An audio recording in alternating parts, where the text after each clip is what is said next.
In 2011, director David Yates and the child acting dream team gave the world a climactic finale to literature's greatest young adult series. In 2022, we return to Kentucky to try a whiskey with a distinct funk. The film is Harry Potter and the Deathly Hallows, Part 2. The whiskey is Rowan's Creek. And we'll review them both. This is the Film and Whiskey Podcast.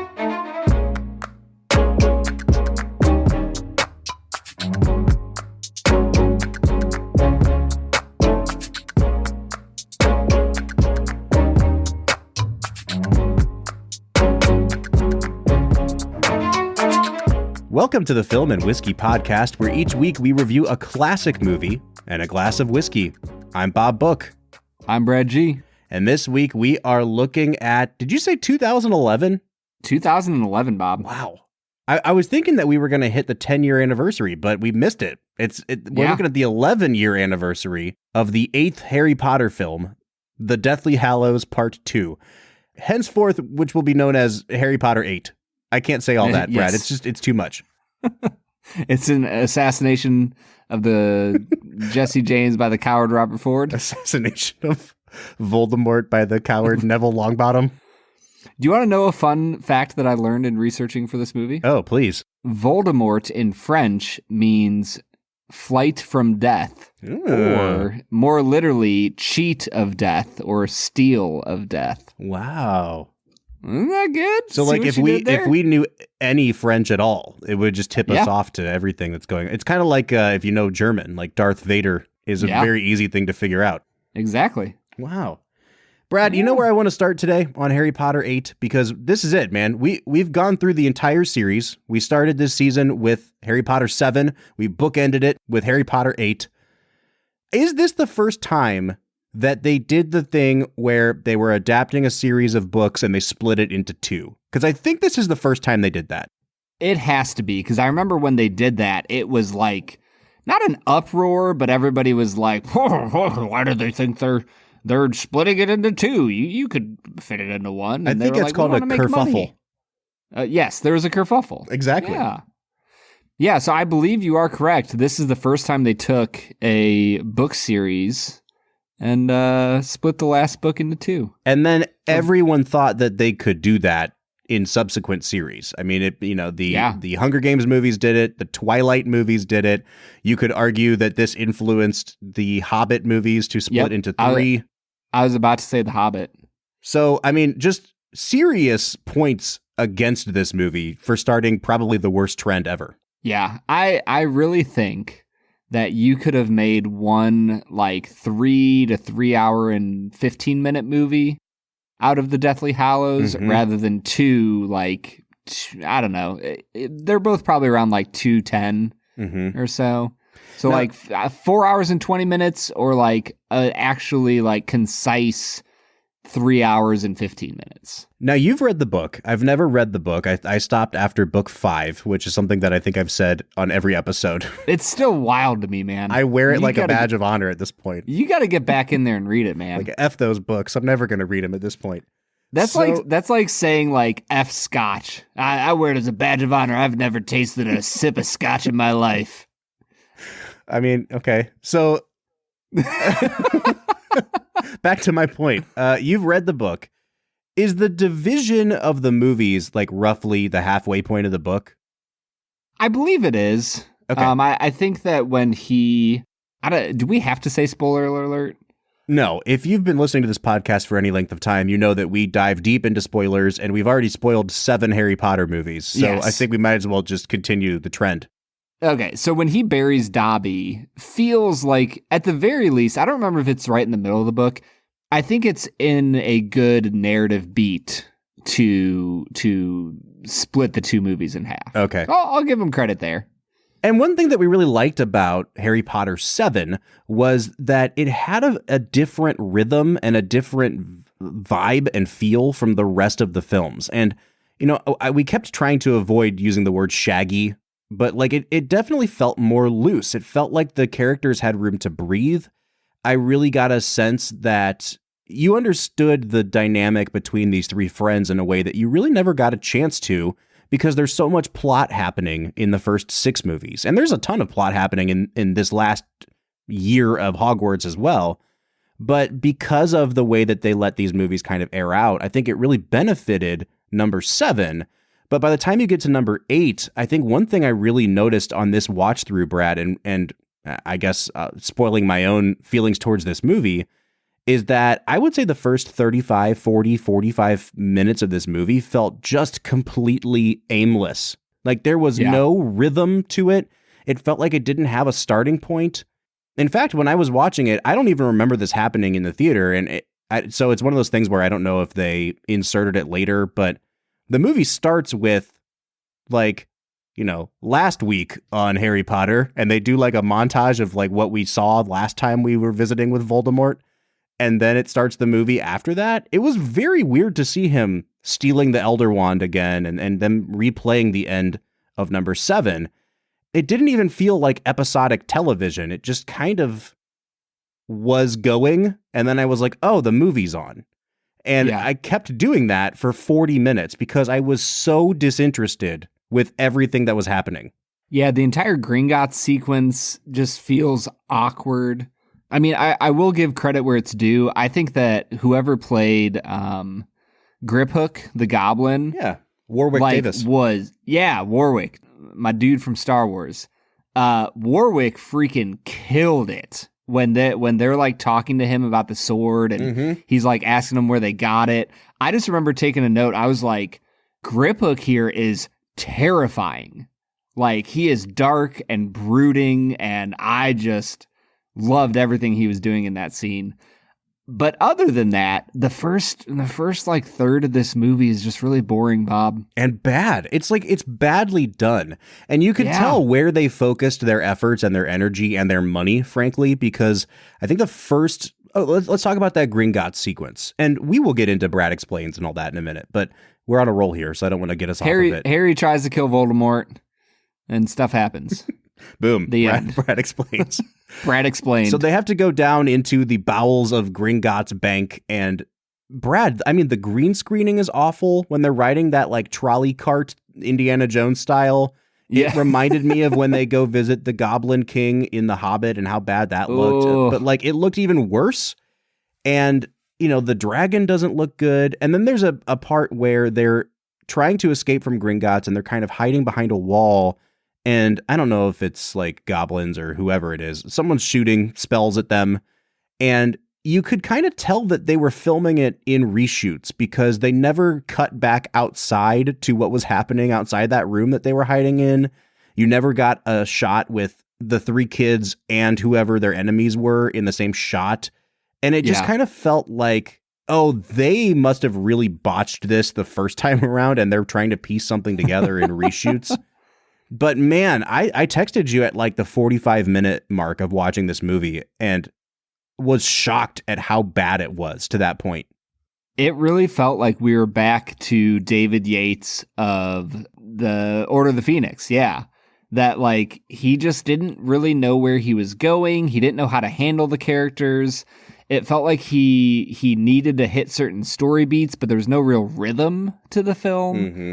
I think he finds it later in the film, but you're right, man. The first third, almost the first half of this movie just feels kind of disjointed and wonky, and there's not as much money thrown behind the CGI.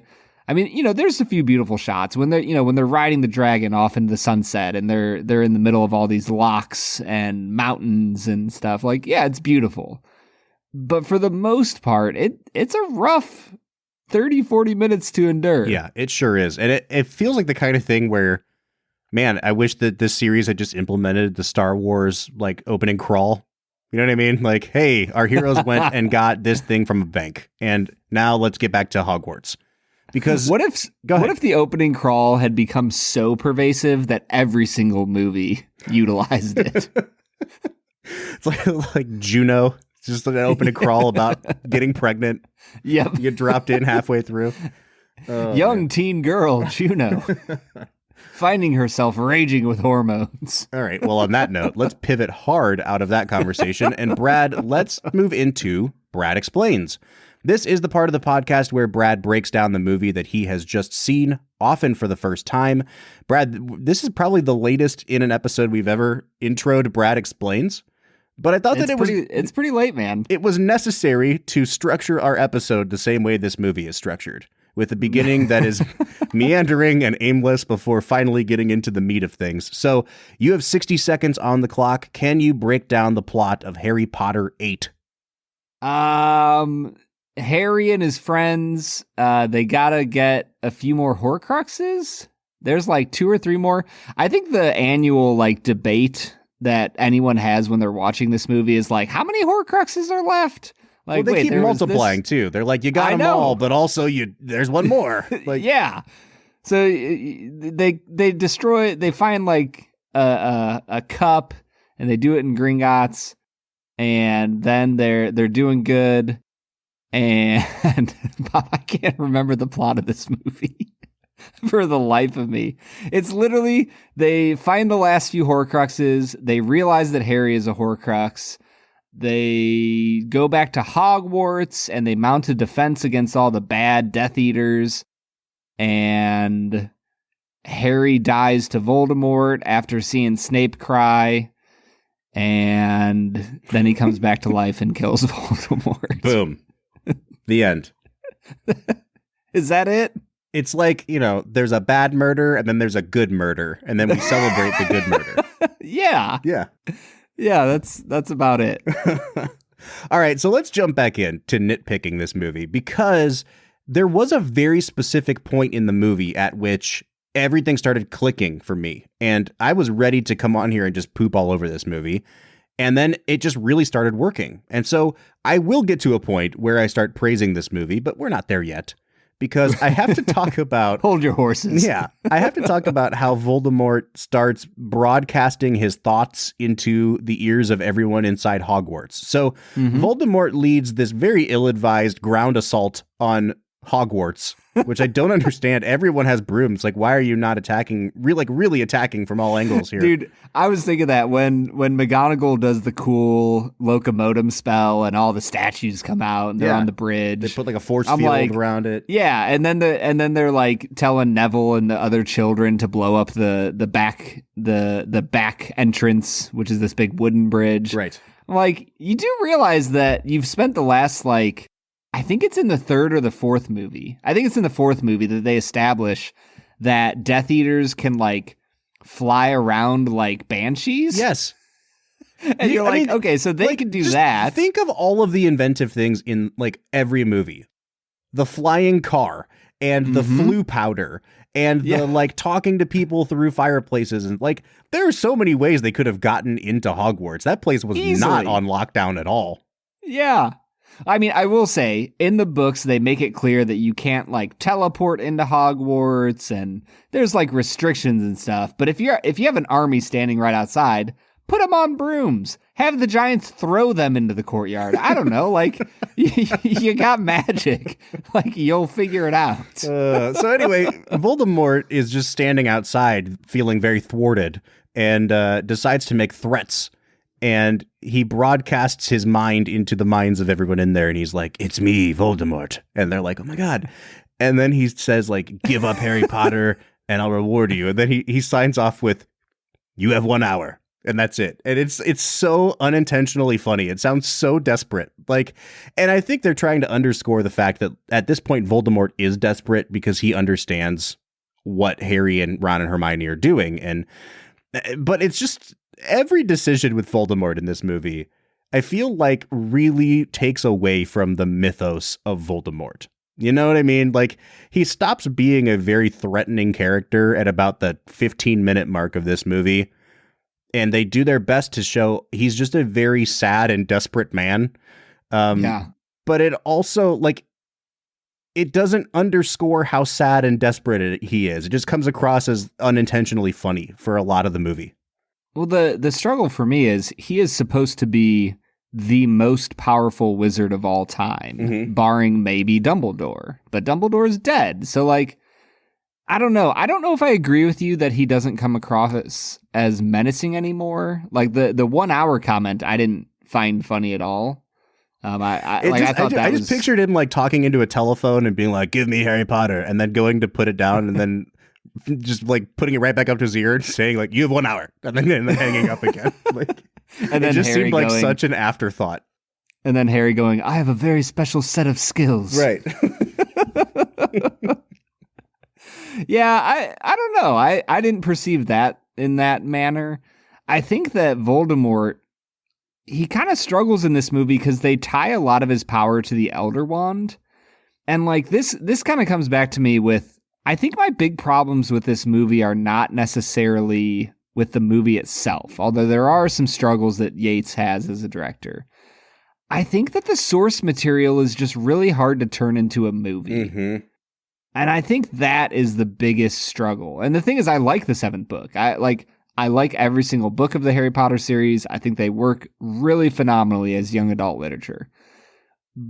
But as a movie, the seventh book is hard to turn into a movie.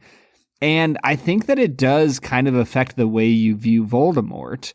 And you spend so much time with Ron and Hermione trying to find the Horcruxes and make their way around the castle and talk to ghosts and do all these somewhat mundane type of things that you just kind of get lost in the shuffle of like, they're doing these cool things outside with the army and they're putting up this shield and they're bombarding it and, you know, all this stuff is happening. But in the end, Voldemort just doesn't come across as the most powerful wizard in the world in this movie. No. And I think that is a problem of David Yates as a director, that like the final battle between Harry and Voldemort is frankly just kind of boring and like not much really happens.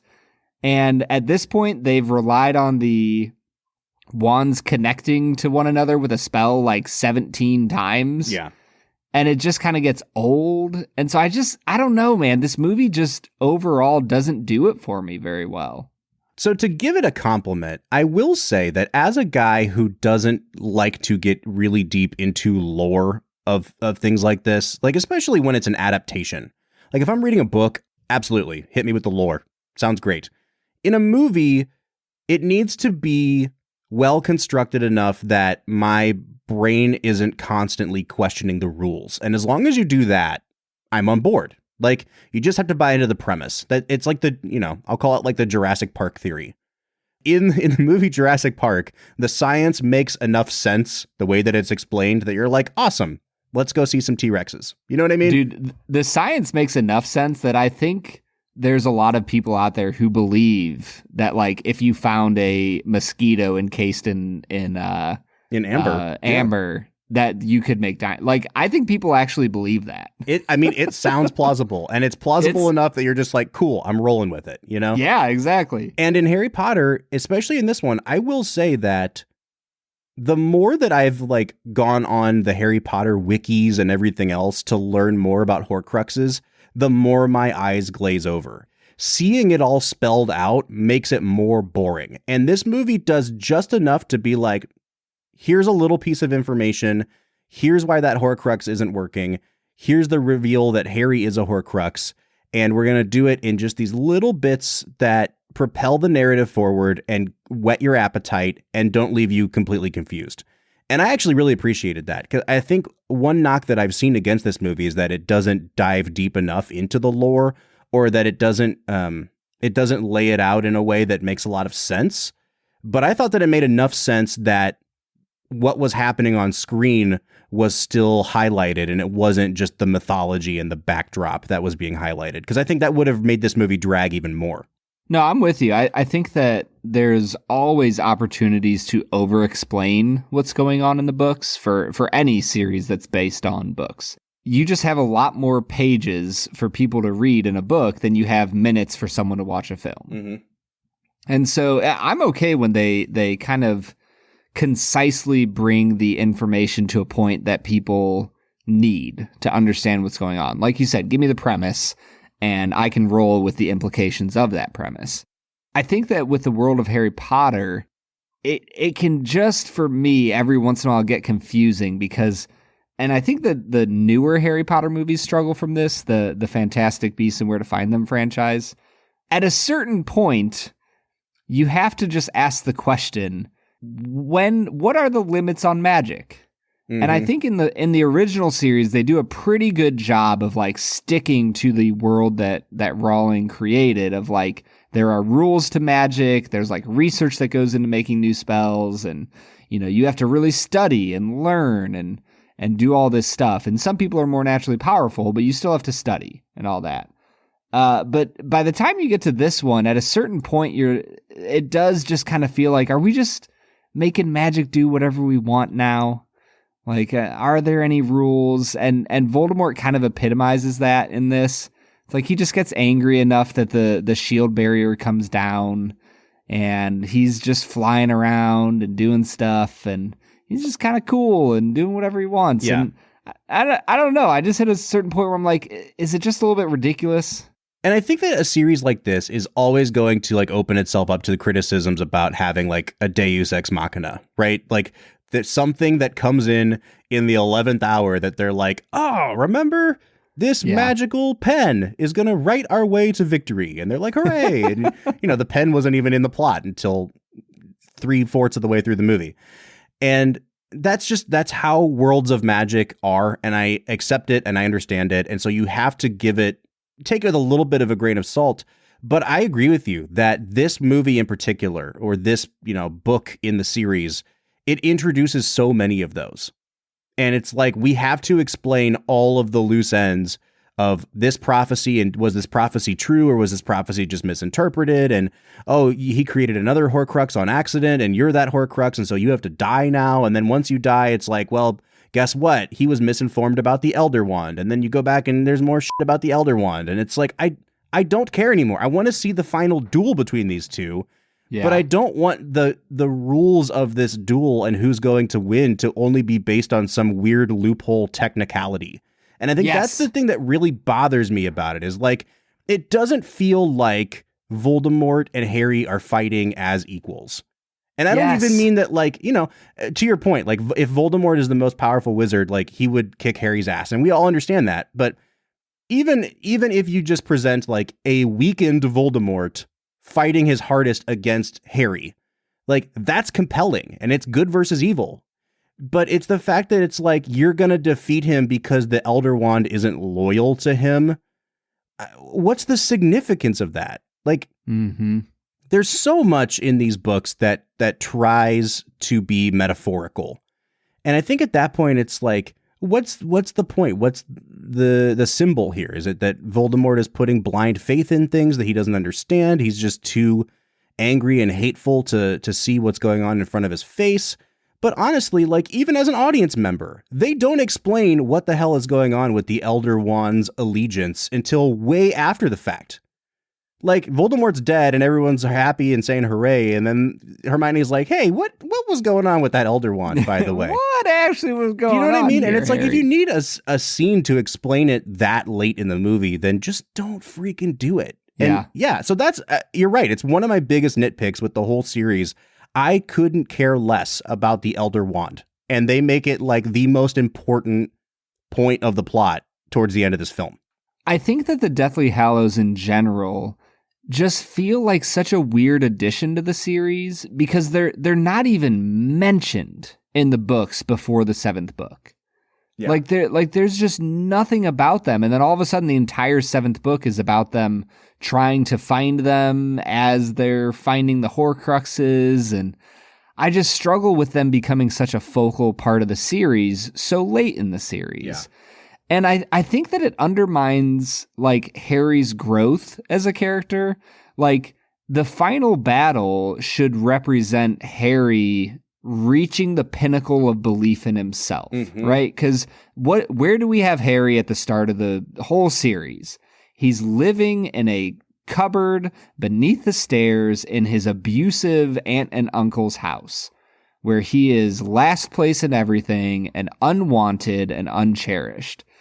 And so, like, the end of the movie should be a place where he has, you know, if we're talking about like Maslow's hierarchy of needs, he has self-actualized. He knows who he is. He has sacrificed himself for the greater good. He believes in himself and his friends that have become family. And because of those things, he has become more powerful than the most powerful wizard who ever lived.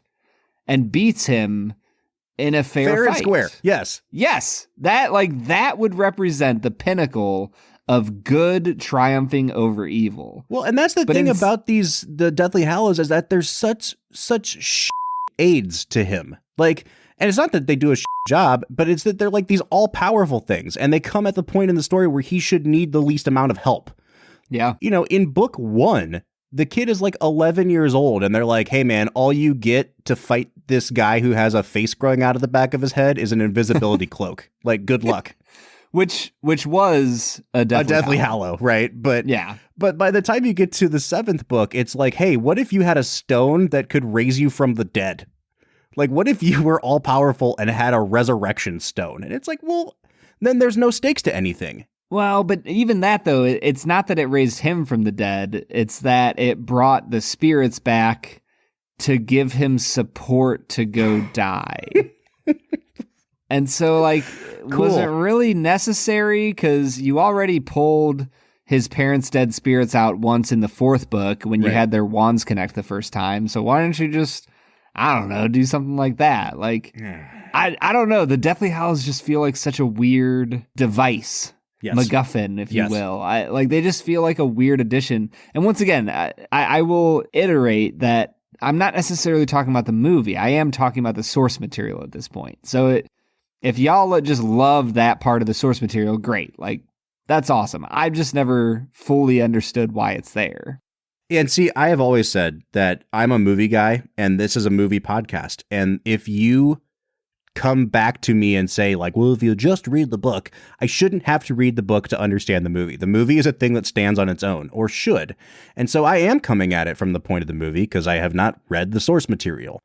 And to its credit, I think that the internal logic of the movie works. Like, I understand what's going on. I just think that sometimes it's sloppily constructed and they introduce way too many of these get out of jail free cards. Brad, when we come back from break, we will talk more about the filmmaking here. We haven't talked performances at all. And I do think that I want to praise some things that David Yates does, particularly in the second half of the film. But before we get there, let's hit pause. Let's try this Rowan's Creek. What do you say? Can I complain about one other source material thing before we go in there? Yeah, sure. Let's do it. All right. So I like how you waited till the very end of me saying, like, let's get to it. And then you're like, no. One more complaint. I mean, how was I supposed to interrupt you? You were just flying on through. I was on a roll, man. I don't want to interrupt you. Source material. Severus Snape. So here's the thing. I know I'm about to piss off a lot of people, and I'll accept that. So Severus Snape's whole deal is that he loves Lily, right? I'm just going to give you a scenario, Bob. And you tell me what you think of this scenario. Kid grows up, you know, he's a little bit poor. He has this little girl that he's like genuinely just good friends with. They get to high school. He develops a crush on her, really falls in love with her because they've been friends for forever. And she's one of the only people that's ever been nice to him. She ends up dating somebody else. He's sad about it. Probably a little angry about it. She gets married to this other guy. He's just heartbroken, crushed. She goes on and has a kid with this other guy. Still just really sad and heartbroken. And then they both die. They're both killed. They're both murdered.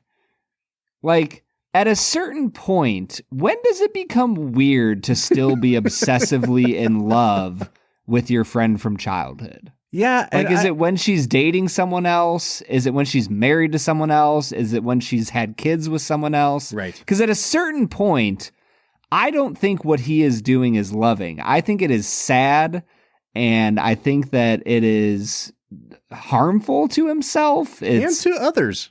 So, like, the whole thing is that Harry's dad is kind of a dick, right? And I kind of love that they never give him a redemption arc. Like, you never find out that he, like, you know, pulled a baby out of a well. He's just a dick, and Harry has to live with that forever. But which is cool. I mean, like, you know, I'm glad they did that and didn't try to shoehorn in some weird growth there. But, like, at a certain point, you're kind of on team James Potter because, like, imagine it from his point of view. You are married. It's like the reverse Mavis Gary. Like Severus Snape is young adulting the Potter family. Yes. Thank you, Bob. As long as you can understand my angst with that part of the story, and like I've talked to people who are like, oh, Severus Snape, always. It's adorable. He has her Patronus as his. I'm like, and I usually try to just be nice and be like, oh yeah, that's kind of cool. Like that's an interesting part of the story. Like at a certain point, man, it's a little bit creepy. It is, and it like I've never understood why we so like glorify what he does, because yes, even to Harry, like as he's dying, he's like, you have your mom's eyes, and also like I still totally want to your mom. Like his whole motivation is I'm in love with your dead mom. And you never really get the sense that he is motivated by doing the right thing. Like his whole reason, when you read the lore, for like going to Dumbledore in the first place was like, I'm a Death Eater. I have made some bad mistakes. I want Lily Potter to be protected. And that's why he starts working for the good guys as a double agent. And like all the way through, after Lily dies and he swears to Dumbledore that he's going to protect Harry, he's motivated by the fact that he wants to a dead lady. And like, you never really truly get a sense that it's just like, no, Voldemort is bad and I need to do the right thing. It's kind of just like, I've made a vow to this dead woman that I love and I'm doing it for her. And I just, I don't understand why we see that as like some huge act of valor and not just like this really desperate, pathetic incel guy. I don't know. Yep. Dude, I am happy as a clam. You could give this movie a 1 out of 10 or a 10 out of 10. I wouldn't even care. That's all I needed to get out in this episode. All right, man, let's drink some whiskey. What do you say? I'm ready, dude. Today's sponsor is a little bit of a departure from our usual area of expertise, and man, oh man, I was blown away by their product once we received it. I am talking about Manscaped. Now, if you're like me at all, you've probably seen the Manscaped ads and kind of wondered to yourself, like, do I really need like some sort of specialty trimmer to take care of my downstairs business? And I've just got to be honest, I was absolutely wrong. Their trimmer is called the Lawnmower 4.0. And I gotta say, it is the Rolls Royce of trimmers. It's got a ceramic blade that reduces grooming mishaps, a wireless charging base, and an awesome flashlight that keeps things illuminated while you're working. And beyond all that, it's waterproof. This thing is really changing the game when it comes to below-the-belt hygiene. Now, this is just me talking about my experience, but this trimmer really is way beyond anything I've ever used to keep things neat and tidy. You can use our discount code FILMWHISKEY to get 20% off your order and free shipping. Head on over to manscaped.com and use code FILMWHISKEY to get 20% off, free shipping, and you will be well on your way to hygiene heaven.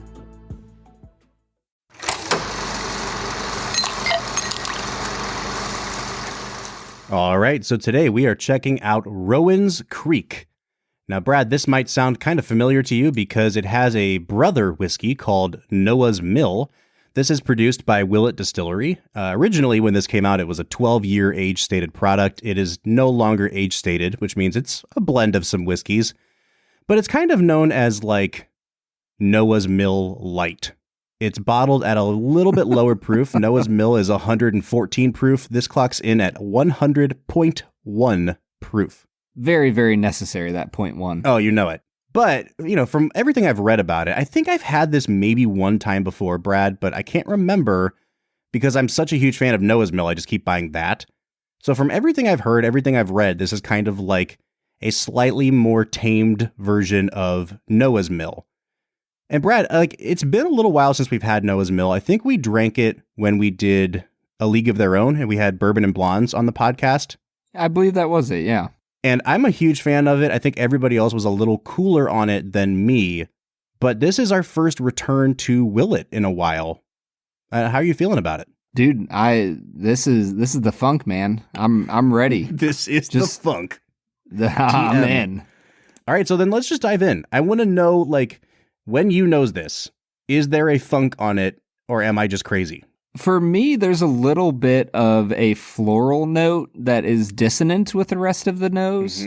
Because most of it, I got like cherry, caramel, and cream, which is like a really nice, pleasant nose. But there's just some weird floral just kind of some like rose, lavender, flowery stuff going on that was unique and interesting and a little bit funky. So I'll give it a 7.5 on the nose.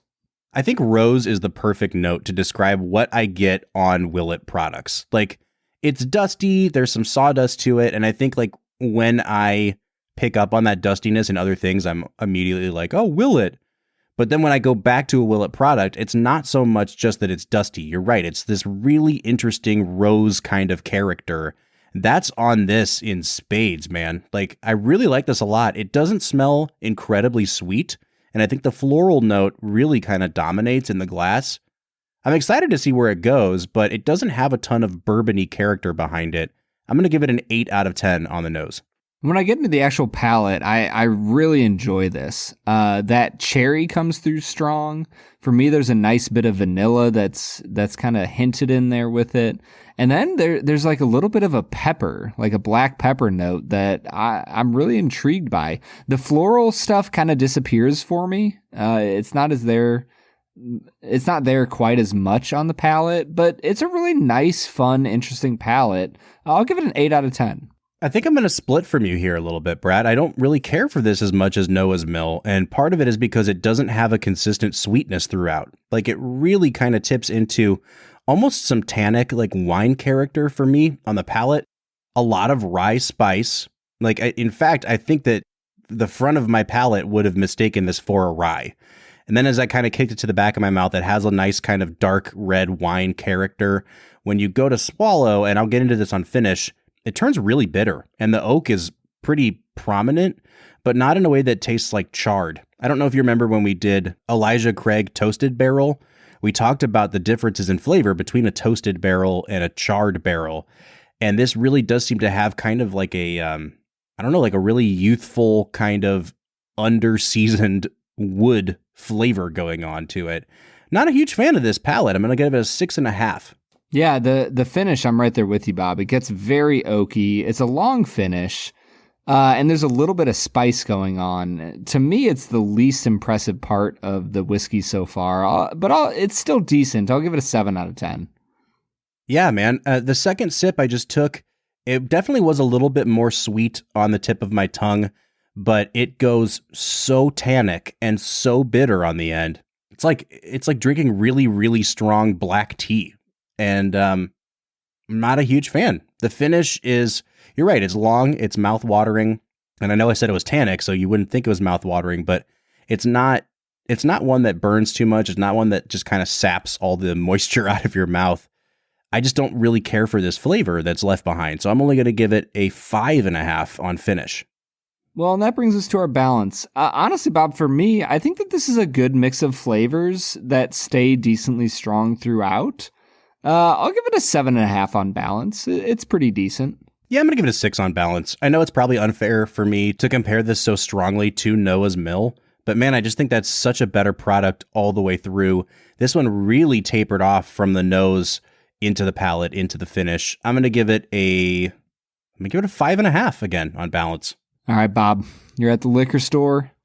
You're looking at all the whiskeys you could buy, and you see this for $48 in the state of Ohio. Yikes. That is a lot of money for this whiskey. I think I'll give it a 5 out of 10 on value. I think it's a solid whiskey. I just think it should be like a $35 bottle, $38 bottle, not $48. Noah's Mill is like $8 more, and it is barrel strength. I mean, like, they don't bottle it at barrel strength, but it's like a cask strength whiskey, and it's just so much more consistent. And you look around at other things in this price point. I mean, Wild Turkey Rare Breed is like $5 less than this. If you're talking about something that's bottled at 100 proof that's this good, I mean, you can look at pretty much everything in the Rebel Yell line. I don't see it, dude. I'm gonna give it. Let's give it a 5.5 again. I think that's kind of like my consistent theme here today. So I'm coming out to a 31 out of 50. Brad, what's your final score? I'm at a 35 out of 50. Wow. Okay. So we're averaging out to a 33 or a 66 out of 100. I think that's a pretty good point for this. It's just below where we would normally recommend trying and or buying. I actually don't think you need to try this, and I don't think you need to buy this. I really would recommend just going for Noah's Mill. It's better all around for me. I think I'd recommend trying it. If it's something there's like mixed sweetness with a little bit of spiciness, some oak. If that sounds like your profile, like, yeah, sure, go for it. But I'm with you. Don't buy a bottle of it. Just try a pour at your local bar. It might be something that tickles your fancy.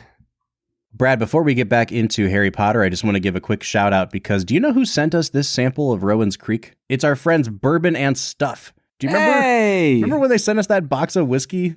Have they sent us stuff yet? They have not sent us stuff. They really need to get on that. But we have been sitting on this sample for like 2 seasons now. We finally worked it into the episodes. Hey. So I'm sorry that it was a little bit more of a letdown than we expected, but we are eternally grateful to Bourbon and Stuff. Yeah, if you want to, go head on over to Instagram, check out Bourbon and Stuff.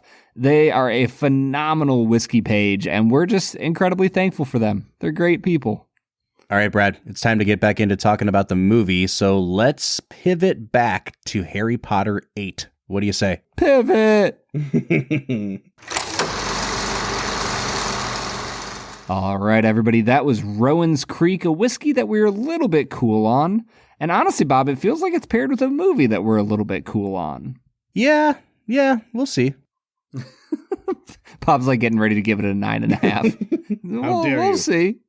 Bob, as we have been the last few episodes here, we are about to move into our newest segment, one which I just found out today. I have had it confirmed by our favorite Canuck himself. Aperture Flash has confirmed for me that this is Canada's favorite segment. Well, that's great because America's favorite segment is Brad Explains. So yeah, we can amicably split these two things. We're covering both sides of the border, man. So what's the segment? 2 facts and a falsehood. There it is. All right, let's get into 2 facts and a falsehood and see if Brad can stump me.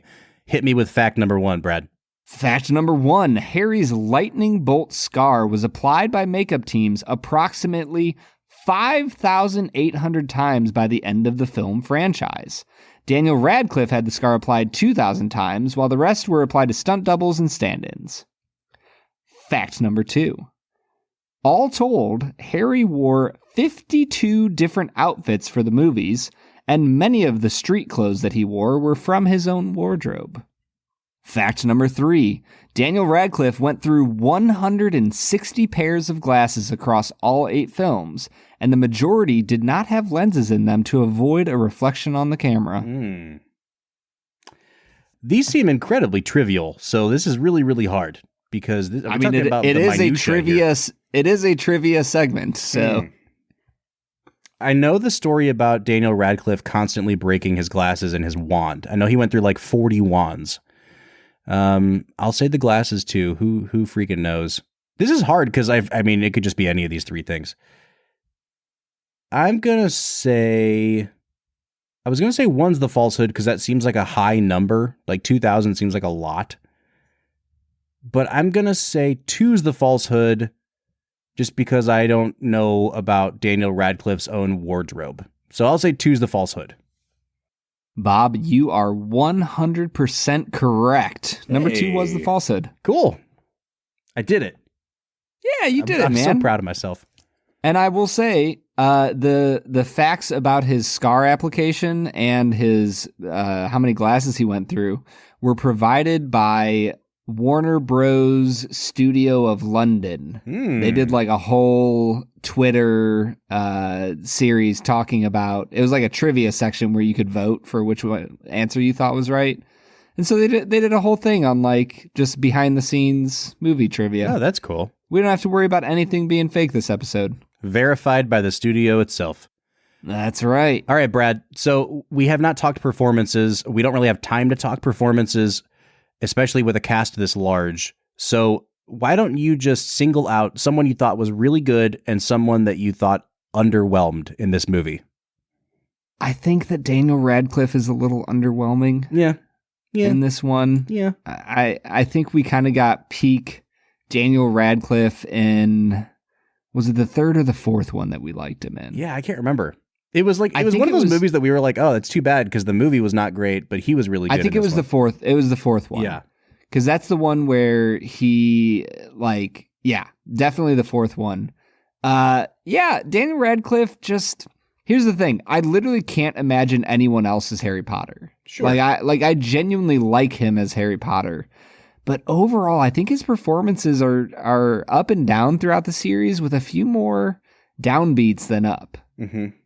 All right. Yeah, I'm with you on that. I will hand the award for underwhelming to Daniel Radcliffe, but that's only because I think one of the fatal flaws with this movie is there is so much plot to get through that some characters barely even show up in the movie. And it got to the point where, Harry goes out into the woods to meet Voldemort, and they've got Hagrid tied up, and I was like, oh, it's Hagrid. Like, I forgot. I completely forgot about Hagrid. And the only, your only introduction to him is that, they cut to a close-up, and he's like, Harry, what are you doing here? And I'm like, oh, Hagrid. So I just want you to record the entire episode in that Hagrid.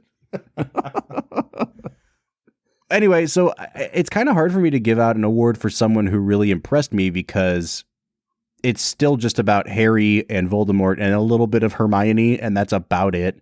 So I'll just say Emma Watson still acts circles around the rest of the child actors. She's the only convincing one, even at the end of the movie where they're trying to make them look like they're 37 years old, but it ranges from 22 to 50 based on the makeup.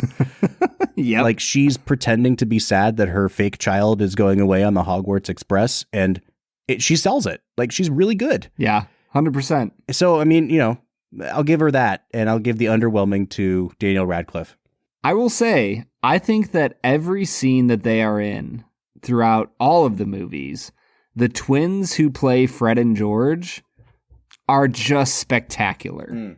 I absolutely love them. And even the place where, they are standing on the wall together waiting for the impending invasion, just that little moment they have together, you can just feel their sincerity through the screen, that they genuinely love one another. And when one of the two dies, I don't remember if it's Fred or George who dies, which feels appropriate because the mom can't even tell them apart. When they are mourning his loss, that's probably the one part of the movie where I feel the crushing weight of what's happened the most. So I love the twins. They're probably some of my favorite of all the secondary characters throughout the movies. All right, we're done with performances. Forget the rest of the cast. They're all mediocre. So over it. Yeah. What about Ralph Fiennes? No, I'm not feeling him in this movie. You know what it is? Either. It's bringing Voldemort into the daylight. Don't do that. He looks to be silly. In the shadows. He does the weird little laugh at Neville, and that's what he sounds like when he laughs. It ruins the character. It's so bad. Dude, I will say the moment where he hugs Malfoy, oh my gosh, when he comes across, is on the edge of being terribly cringeworthy, but it just fits the character so well. So that's a moment that I do like, the awkwardness of Tom Felton being what the hell am I supposed to do? There were laughs in my theater at that moment. Really? Oh, 100%. Yeah.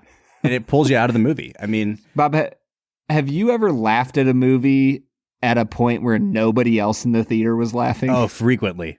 Okay, because I've done that in a few very key points of movies. And my wife is just elbowing me shut up. That is kind of the nice thing about watching movies at home, though, is every once in a while I'll watch a movie that just is so preposterous that out loud I'll just be like, F you. Yep. You can't do that in a real movie theater.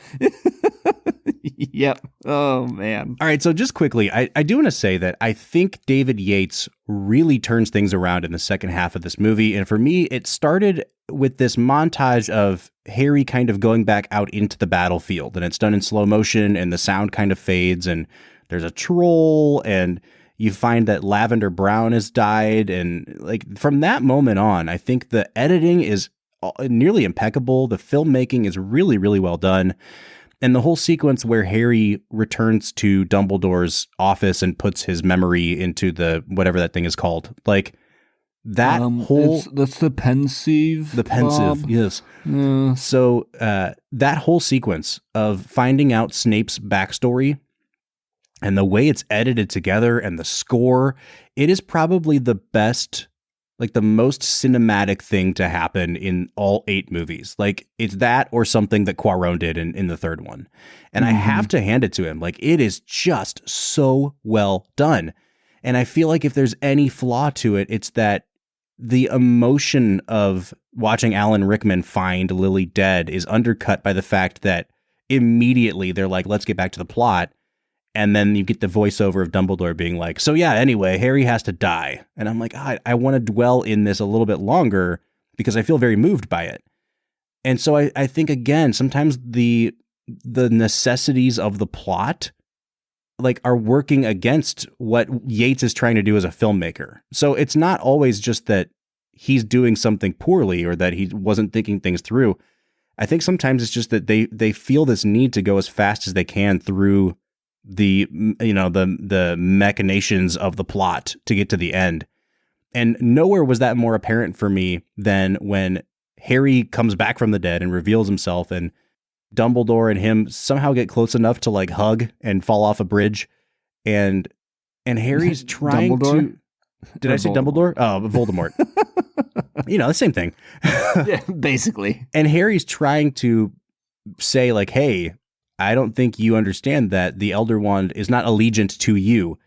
But that whole plot point is so fuzzy at that point, and it's going so quickly that he's just like, hey, what if the wand isn't allegiant to you at all, man? Come on, Tom, let's finish this together. And they dive off a bridge. And I'm like, this is going way too fast. I don't understand what's going on. So even though the second half of this film worked for me, there always seems to be something working against it being completely successful. I'm with you, dude. And I think by the end of the film, like, you have the victory and you're like, yay, we won.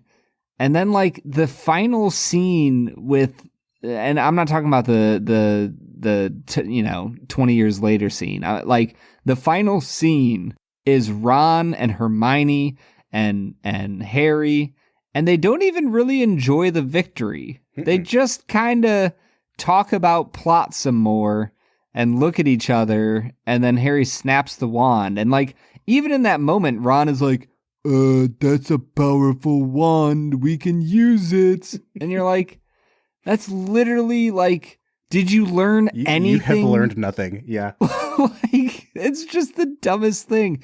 And here's a place where they could have used the source material. I know you don't know this, Bob, because you've never read the book, but Harry uses the Elder Wand once. And he uses it to fix his old wand, the one that he got that represented him entering the magical world. Come on. And that's like that would have been the perfect thing to do. No, it wouldn't. In the that movie. Sucks. I'm glad he just threw it off the bridge. No, get out of here, man. Like I said before, the whole movies, the whole book series, the whole idea of Harry Potter is about him finding a place where he belongs. And so at the end of the series, the object that really marked him as joining the wizard world was the wand, because the wand chooses the wizard. And a wand wouldn't choose you if you weren't a wizard. He fixes that, and he gets rid of this object of power, which is what Voldemort was chasing after, power and all these things. It's a perfect way to thematically end the series, and they just don't do it. So that is something that I was very disappointed with the ending. All right, so let's hear your final score, because I think you're going to come out lower than me on this. 6.5. I think this is, because I want it to be so much better, I think this is the worst of the Harry Potter series. I think that I want to give this an 8 out of 10, because I really enjoyed it. Like the end of the movie, I was like, yep. The first half was probably the worst thing in any of the 8 movies. And the second half worked so well that I was like, it's an 8. But I think objectively, I'm going to give it a 7.5. Like I enjoyed it more than it probably is good. So I'm going to come out to a 7.5 on this. That brings our average to a 7 out of 10, which would make this, I believe, the lowest ranked of all of the Harry Potter movies, except for maybe Chamber of Secrets And I think that we weren't super high on Order of the Phoenix either, but I think it came out above a 7. Yeah, I think Order of the Phoenix, we probably were around a 7.5. I think that this and Chamber of Secrets are definitely my lowest two of the 8 films. Well, Brad, this has been quite the journey. We're done with Harry Potter. We have finished the original trilogy of Star Wars. We got to find a new franchise to walk through. I think I might have given us that already. Yeah, I think we need to do Mission Impossible. Dude, I'm with you, man. All right, but we want to know what you think. Where does Harry Potter 8 rank among the 8 Potter films for you? You can find us on social media on Facebook, Twitter, or Instagram @FilmWhiskey. Or jump into the conversation on Discord. We are on there every single day talking to our fans. So come on in. You can find a link to our Discord at the end of every single one of our show notes. Brad, this is it, man. Season 5 has wrapped up, except for probably the most important episodes we do each season. We'll be back next week with part 1 and part 2 of our bracket challenge to determine the winner of season 5. But until then, I'm Bob Book. I'm Brad G. And we'll see you next time.